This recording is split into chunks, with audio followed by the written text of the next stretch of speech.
তোরা সবাই মিললাও আমার নাভির নিচের একটা পশমও ফালাইতে পারলি না। আফসোস, শুধু চাপাই মারোস, কিছু করতে তো পারোস না। এর জন্য চাপা নামাইরা যদি পারোস কিছু কইরা দেখাইস, আমার নাভির নিচের একটা পশম পারলে উগলাইয়া দেখাইস।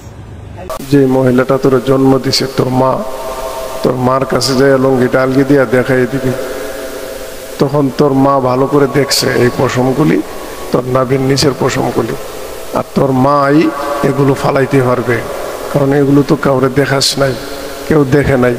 তোর মা ওই একমাত্র এগুলো দেখছে, তোর মা ওই ফালাইতে পারবে, কারণ তুই তো এনায়েতুল্লাহ গালিবাজের শিষ্য, তো তুইও তো গালিবাজি হবি।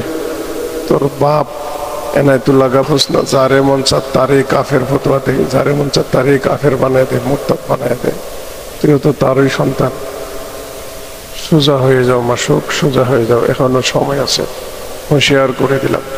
এনায়েতুল্লাহ আব্বাস নাবিন নিসের সন্তান মাসুক, তুই ভালো হয়ে যা, কারণ তুই তো মাজার পূজারি, তুই কবর পূজারি। তুই কাকে নিয়ে মন্তব্য করছিস এখনো চিনতে পারিস নি? বাংলাদেশের শ্রেষ্ঠতম মসজিদের শ্রেষ্ঠ খতিবের দিয়ে তুই বিষোদ্গার করছিস, এবং অসভ্য ভাষা ব্যবহার করেছিস, যে ভাষার জন্য তোরে যেখানে পাই সেখানেই তোরে জুতার বাড়ি দিব, তোরে যেখানে পাই যাবে।